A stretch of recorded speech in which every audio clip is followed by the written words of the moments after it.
اعوذ باللہ من الشیطان الرجیم بسم اللہ الرحمن الرحیم نحمدہ ونصلی علی رسولہ الکریم اما بعد۔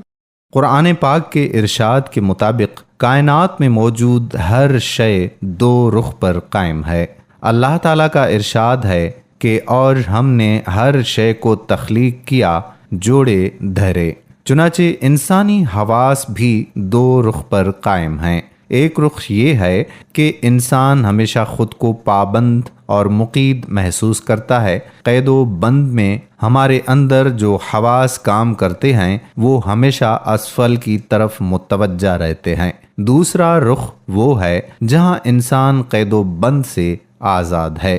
زندگی نام ہے تقاضوں کا، یہ تقاضے ہی ہمارے اندر حواس بناتے ہیں۔ بھوک، پیاس، جنس، ایک دوسرے سے بات کرنے کی خواہش، آپس کا میل جول اور ہزاروں قسم کی دلچسپیاں سب کے سب تقاضے ہیں، اور ان تقاضوں کا دار و مدار حواس اگر تقاضے قبول کر لیتے ہیں تو یہ تقاضے حواس کے اندر جذب ہو کر ہمیں مظاہراتی خد و خال کا علم بخشتے ہیں۔ عام دنوں میں ہماری دلچسپیاں مظاہر کے ساتھ ساتھ زیادہ رہتی ہیں۔ کھانا، پینا، سونا، جاگنا، آرام کرنا، حصول معاش میں جدوجہد کرنا، دنیا کے مسائل سب کے سب مظاہر ہیں۔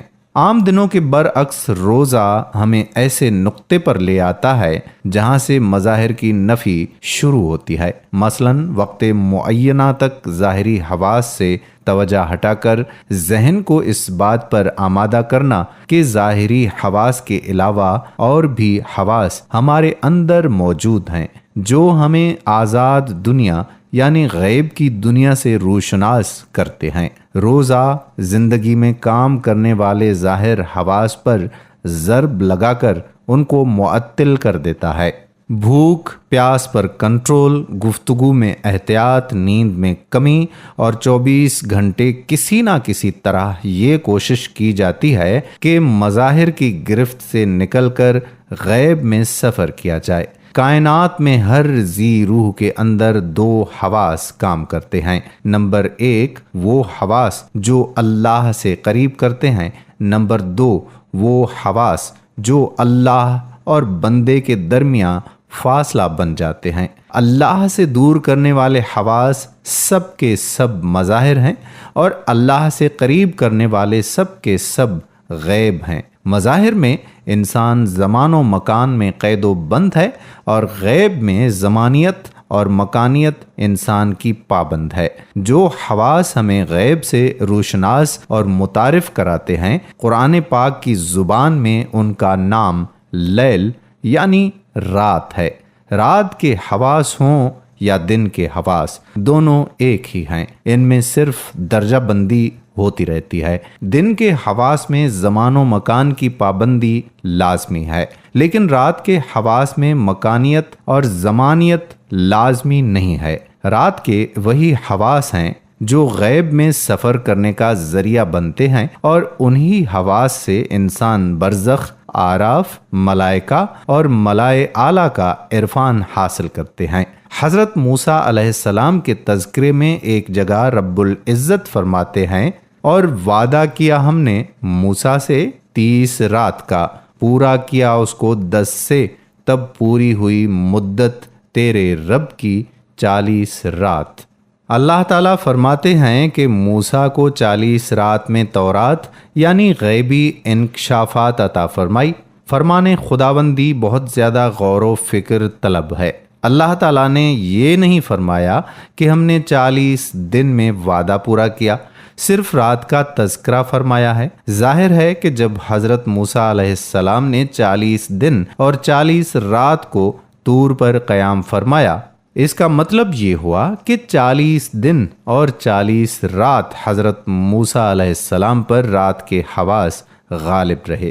سیدنا حضور علیہ السلام کی معراج کے بارے میں اللہ تعالیٰ کا ارشاد ہے کہ پاک ہے وہ جو لے گیا ایک رات اپنے بندے کو مسجد حرام سے مسجد اقصیٰ کی طرف تاکہ اسے اپنی نشانیوں کا مشاہدہ کرا سکے۔ رات کے حواس میں یعنی سونے کی حالت میں ہم نہ کھاتے ہیں اور نہ بات کرتے ہیں اور نہ ارادتاً ذہن کو دنیاوی معاملات میں استعمال کرتے ہیں۔ اس کے ساتھ ساتھ مظاہراتی پابندی سے بھی آزاد ہو جاتے ہیں۔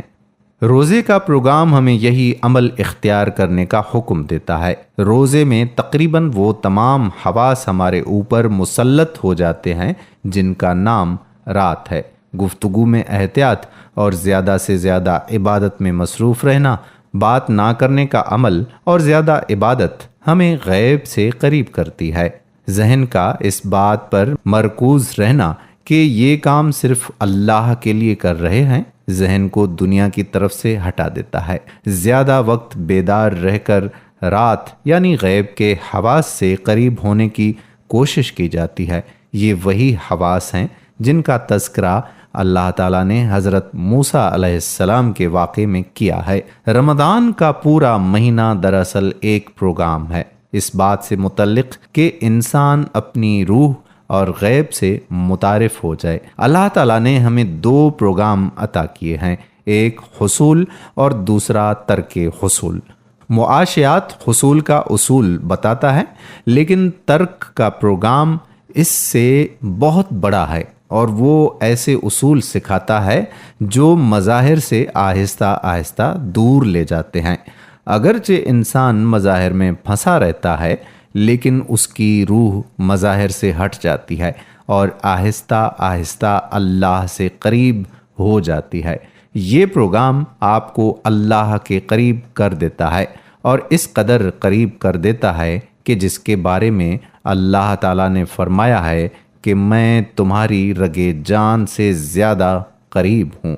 روزے جو حاصل زندگی کی عمومی خواہشات سے ترک ہیں، حواس کو جلا دیتے ہیں اور حواس کو ایک نقطے پر جمع کرتے ہیں۔ عام طور پر مشہور ہے کہ حواس 5 ہیں، ایسا نہیں ہے، حواس بہت زیادہ ہیں۔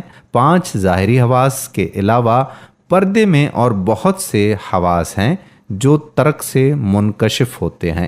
ظاہری حواس اور ظاہری اعمال و خواہشات کا ترک انسان کو خود سے قریب کر دیتا ہے۔ جب آپ انتہائی ترک پر ہوتے ہیں، یعنی کم بولتے ہیں، کم سوتے ہیں، کم سوچتے ہیں وغیرہ وغیرہ، تو کم سوچنے سے آپ کی فکر کا مجلا ہونا لازمی ہے۔ ایک روشنی آپ کے دماغ میں، دل میں اور سینے میں پیدا ہوتی ہے۔ یہ روشنی اس روشنی سے الگ ہے جو ظاہراً حواس میں کام کرتی ہے۔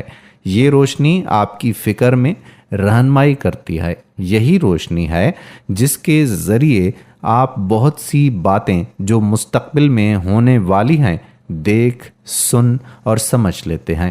قرآن پاک نے جس رات کا نام لیلۃ القدر رکھا ہے وہ دراصل ترک کا پروگرام ہے جو پورے رمضان شریف میں تکمیل پاتا ہے۔ اس لیے اللہ تعالیٰ نے فرمایا ہے کہ روزہ میرے لیے ہے اور روزے کی جزا میں خود ہوں۔ اللہ تعالیٰ نے ارشاد فرمایا کہ ہم نے نازل کیا اس کو، یعنی قرآن پاک کو، لیلۃ القدر میں۔ لیلۃ القدر محیط ہے 1000 مہینوں کو۔ اس رات میں ملائکہ اور ارواح اترتی ہیں اپنے رب کے حکم سے، اور یہ رات امان اور سلامتی کی رات ہے طلوع فجر تک۔ فرمان الہی کے مطابق لیلۃ القدر 1000 مہینوں کے دن اور رات کے حواس سے افضل ہے۔ اس کو سمجھنے کے لیے ہم اس طرح کہہ سکتے ہیں کہ ہماری عام رات کے حواس کی مقدار اس رات میں جو بہتر ہے 1000 مہینوں سے 60,000 گنا بڑھ جاتی ہے، کیونکہ 1000 مہینوں میں 30,000 دن اور 30,000 راتیں ہوتی ہیں۔ جب ہم تاریخ کا مطالعہ کرتے ہیں تو انسان کی سماجی زندگی پر نظر ڈالتے ہیں، ہمیں روئے زمین پر بسنے والی ہر قوم اور ہر قبیلے میں مختلف رسم و رواج نظر آتے ہیں جو کسی قوم کے تشخص کا اظہار ہوتے ہیں۔ رسوم و رواج کی حیثیت گو کہ ہر قوم میں جداگانہ ہے، لیکن ان کی موجودگی انسانی معاشرے کے ساتھ لازم و ملزوم ہے۔ ان رسوم و رواج میں تہواروں کو ایک مخصوص اہمیت حاصل ہے۔ زمین پر آباد ہر قبیلہ، ہر قوم کسی نہ کسی نام سے جشن یا تہوار مناتی ہے، اور یہ اس قوم کے قومی تشخص کا آئینہ ہوتے ہیں۔ اس آئینے میں قومی شعار کا چہرہ صاف اور واضح نظر آتا ہے۔ قوموں میں تہوار منانے کے طریقے جدا کانہ ہیں۔ بعض قومیں یہ تہوار صرف کھیل کود، راگ رنگ اور سیر و تفریح کے ذریعے مناتی ہیں۔ ان تقاریب کے پس منظر میں قوموں کو ان کے اسلاف سے جو روایات یا اخلاق منتقل ہوا ہے اس کی نمایاں طور پر منظر کشی ہوتی ہے۔ تہوار ایک ایسی کسوٹی ہے جس پر کسی قوم کی تہذیب کو پرکھا جا سکتا ہے۔ یہ مسلمہ امر ہے کہ قوم کی اخلاقی اور روحانی طرز فکر جتنی بلند یا پست ہوتی ہے اس کا اظہار ماحول میں رائج روایات اور طریقوں سے ہوتا ہے۔ ان روایات اور طریقوں کے اظہار کا سب سے بڑا ذریعہ تہوار منانے میں اختیار کردہ طریقے ہوتے ہیں۔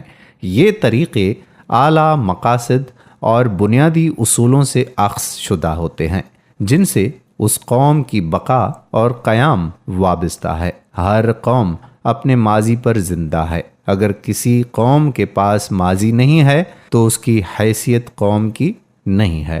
مسلمانوں کا بھی ایک ماضی ہے، اور اس ماضی کو یاد رکھنے اور ماضی کے تاثرات کو آنے والی نسلوں میں پختہ کرنے کے لیے مسلمان دو تہوار مناتے ہیں۔